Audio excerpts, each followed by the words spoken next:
एक बार वैज्ञानिकों ने एक बंदर को पकड़ करके सोचा कि इसके ऊपर जो है ना एक्सपेरिमेंट किया जाएगा और इस पे एक्सपेरिमेंट का जो रिजल्ट रहेगा वो दुनिया को बताया जाएगा कि क्या इसका रिजल्ट आया है और फिर जो है हम इसको पूरा डिक्लेयर करेंगे। तो क्या किया उन लोगों ने, बंदर के सामने जो है ना एक ढक्कन रखा और उस ढक्कन के नीचे बेसिकली एक प्लेट थी और प्लेट के नीचे जो है ना पत्ता रख दिया गया। पत्ता जो है, जो खाने वाला जो पत्ता होता है, उसको बंदर को दिखा करके उस पत्ते को उस ढक्कन के नीचे जो है उसको रख दिया। और बंदर को क्या किया गया कि बंदर से कहा गया कि उसको एक पजल सॉल्व करनी है और जब भी वो पजल सॉल्व करेगा तो उसको जो है ना ये पत्ती जो है खाने के लिए वैज्ञानिक जो हमेशा दे दिया करते थे। तो फिर जो है जब भी उसको पजल दी जाती थी उस बंदर को, तो बंदर जो है ना बहुत तेजी से उस पजल को सॉल्व करता था और फिर जैसे ही उसको पजल सॉल्व होती थी वो पत्ते को, ढक्कन को उठाता था और उसके नीचे जो पत्ता रहता था उसको खा करके पूरा एंजॉय करता था। तो ये चलता रहा, काफी दिनों से चलता रहा। तो फिर एक दिनों ने वैज्ञानिकों ने सोचा कि इसको जो है ना अब हम क्या करते हैं, पत्ते के बजाय जो इसको हम दिखाएंगे कि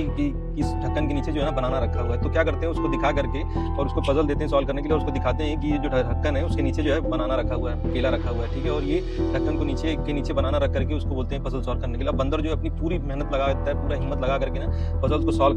कर देता है पजल को। और जब वो ढक्कन को उठाकर देखता है तो उसके नीचे जो है ना वैज्ञानिकों ने धीरे से जो है बनाना के बजाय वापस से जो है वही पत्तियां जो पुरानी वाली थी वही पत्तियों को वापस से रख देता है। तो जब ये ढक्कन को उठा करके बंदर देखता है और उसके नीचे वापस से पत्तियां मिलती तो उसको इतना गुस्सा आता है, इतना ज्यादा गुस्सा आता है कि जो वहाँ पर पजल रहती है उसको सबको क्या करता है, तोड़ ताड़ देता है और जो वहाँ पर ढक्कन रहता है उसको उठा करके फेंकता है इधर उधर जो है ना। मतलब बेसिकली ही एक्चुअली डिस्ट्रॉयड एवरीथिंग जो भी आसपास में रहता है और बंदर जो है अपने बंदर वाली हरकत पर आ जाता है। इसको मनोविज्ञान में ना इसको कहते हैं एक्सपेक्टेशन वायलेशन इफेक्ट।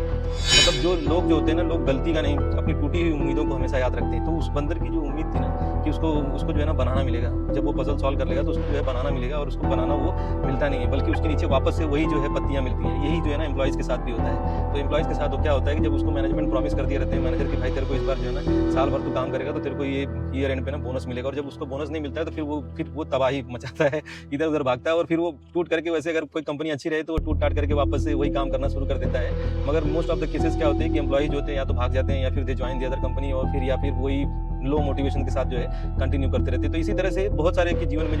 जब कोई आप किसी को ना आप उम्मीद मत बनवाओ कि भाई ये जो है ना आपने ये कर दिया तो आपको ये मिल जाएगा, आपको ना मैं अगर मेरा ये काम कर दोगे तो आपको मैं ये दे दूंगा, ठीक है। या फिर जब आप बहुत खुश होते हो ना तो किसी को कुछ प्रॉमिस मत करो, और अगर आप कुछ बहुत ज़्यादा सैड होते हो तो किसी को रिएक्ट मत करो। तो ये जो एक्सपेक्टेशन वायलेशन जो इफेक्ट है ना, ये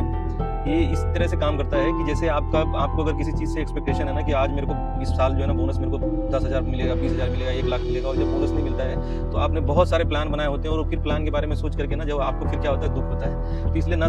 तो आप एक्सपेक्टेशन रखिए, ना तो आपको जो है ना दुख होगा। तो सच में अगर आपको अपने जीवन में हैप्पी रखना है तो सबसे पहला काम जो है ना आप एक्सपेक्टेशन रखना जो है ना लोगों से छोड़ दीजिए, तो आप बहुत खुश रहेंगे। तो उम्मीद करता हूँ आपको ये पसंद आया होगा। Thank you.